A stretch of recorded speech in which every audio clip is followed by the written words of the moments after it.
What's up you guys, it's Cody, and today I'm going to be giving you some tips and tricks on live streaming. Now don't worry if you've never done a live stream before, I'm going to walk you through exactly what kind of stuff you should think about when doing your first live stream, and if you already have done one, well then here's some tips and tricks to help you improve them. Now live streaming has become increasingly popular over the last couple of months with everything that's going on in the world, and live streaming isn't just a fad. It's not going away after this year. If anything, it's become increasingly more popular as time goes on and more people are doing it. So it's very important that you capitalize on this opportune time to take advantage of live streaming and really learn all the ins and outs and be comfortable with your own live stream. So here's some tips on exactly how you can do that. Now really quickly, if you do find a video like this helpful, be sure to drop me a like down below. It helps this video get seen by many more people and really helps out me and my channel more than you can even know. So thank you so much. Okay, so my first tip when it comes to live streaming is stop putting it off already. You gotta stop planning and start doing. Put an end to the excuses and saying, oh, I'm gonna do it next week. No, you gotta do it now. Live streaming is huge right now and it's not going away anytime soon. I think you're better off getting started right now and learning as you go along with everybody else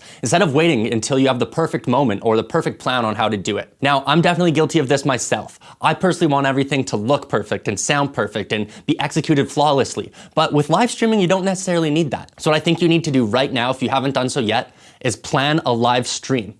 Just set a date. Pick when you're gonna do it within the next week or 2 weeks and just schedule it, commit, and make a promise to yourself that you're gonna do a live stream within the next 2 weeks. Now, once you're finally ready to do your first stream and you've hit that live button, my next tip is don't look at this as just a concert. A live stream needs to be very intimate and much more personal than a concert. Whether you're playing music or just talking with your fans, this is an opportunity for you to really engage on a more personal level with each and one of your fans. Now, you're gonna have people tuning in and out as they get notified about your live stream, and that's okay, but we need to make sure that we're capturing their attention and not just playing the songs. If they just wanted to listen to your music, they could go over to Spotify and listen to it there. This is going to be an opportunity for your fans to connect with you one-on-one on a very personal and intimate level. And more than anything, this is really an opportunity for us to start engaging and creating super fans. These are going to be the people that are going to tune into all your live streams and comment on all your photos and listen to your music the day it comes out. These are really the people that you want to be targeting not only with your live streams, but with all of your social media content in general. Now we need to make sure that we're really taking the time in between songs to talk with our fans and engage with them,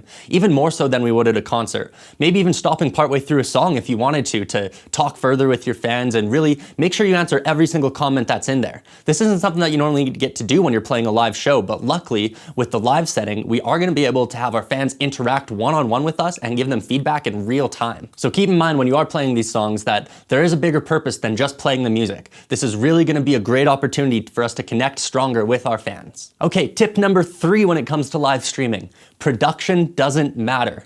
Now, this is another one that I am horrible for because I love production. I want everything to look great and sound great. But when it comes to live streaming, nobody's really expecting that. Now, most live streams are just done off of your phone. So there really is no expectation for the quality of it to be anything exceptional. People want to see you be a little bit vulnerable. So maybe you're going to be playing in your living room or your kitchen or in your messy bedroom, wherever it is. Make sure that you give people an authentic experience of who you are. Really give your fans an opportunity to have a look into your life and really experience who you are as a person and what you stand for. This is one that I can't stress enough, especially if this has been holding you back from doing a live stream because you want it to be perfect. Stop letting it hold you back and just do it. Nobody's gonna care what it looks like. They just wanna see you.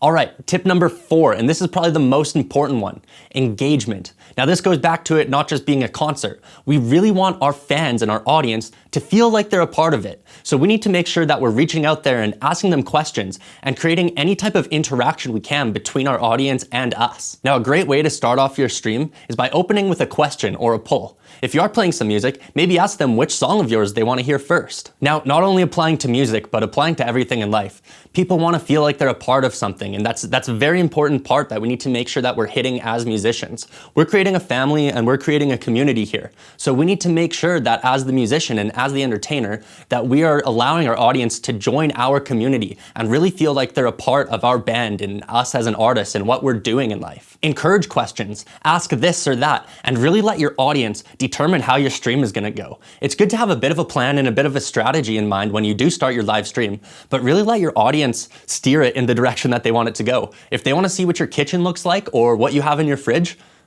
do it. Go show them. I mean, that's obviously going to be what's most captivating to them, is what they tell you they want to see. So really focus on engaging strongly with your audience. Not only is it going to help them connect stronger with you as a band or as a musician, but it's also going to keep them invested and interested in your stream longer than most. Whether your stream only has 3 viewers or 10 viewers or 50 viewers, it really doesn't matter. What we want to make sure is that we're creating super fans. We want people who are truly invested in us and want to spend their time with us. This is a great way for them to feel like they're hanging out one-on-one with us. All right, tip number 5, you need to make sure that you stand out. There are so many live streams at the moment. Almost every musician or celebrity or entertainer is doing live streams. So it's more important than ever that we're capturing our audience's attention immediately, right from the start. Now, there are tons of different ways to stand out, but I think the most important thing is that you're staying authentic to yourself and true to who you are. Whether you're a silly person or a very serious, kind of motivated, focused person, no matter what it is, your audience is going to appreciate that quality in you.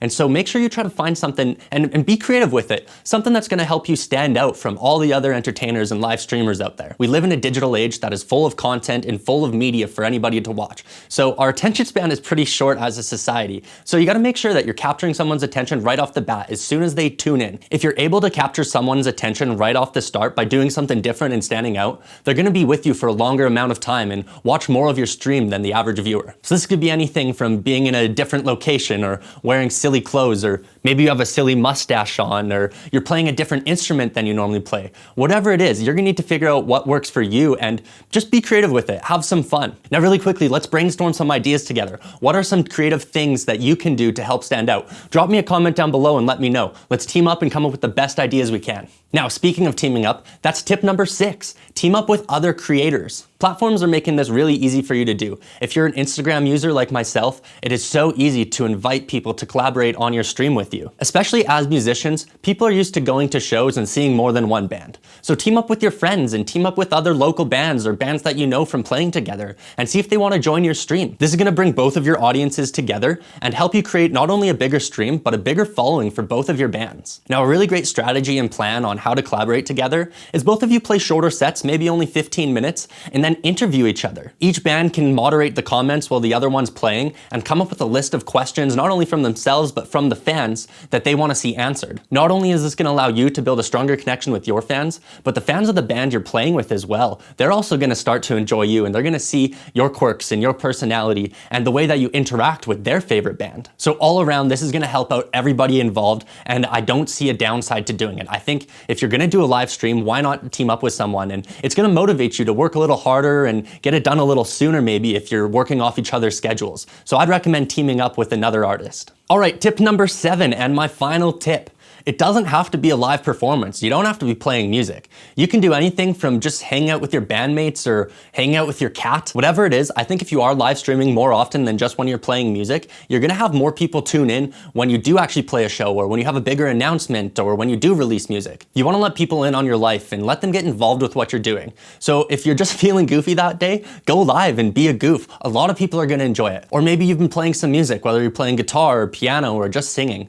Go live for 5 minutes and show everybody what you've been working on. I'm sure they'd love to see it. I've seen some bands get really creative with their approach to live streaming, whether that's just them hanging out or having some drinks, or I've even seen some bands playing some games together. I think this is a really great opportunity to get your fans involved and really let them see what you're doing on a day-to-day basis. Now, you may be a little shy or a little worried about being vulnerable and letting people in on your life, but as you do it, it's gonna get easier. So just start with a minute. Do 1 minute live streaming of you doing something, being goofy, and then maybe next time you do a 5-minute stream, and then the next time you're on for 8 minutes, and the next time 10 minutes. And it's gonna slowly grow and get easier with time. I think you'll realize as you start doing the live streams that people appreciate the 1 to 10 minutes they get to spend with you every time you go live, and you really get to interact with them on a one-on-one basis. It's kind of like having a phone call with your friends and catching up. They get an opportunity to catch up with you and chat with you directly. All right, so this has been some tips to live streaming. Whether you've done a live stream before or not, I really think that by following these 7 steps,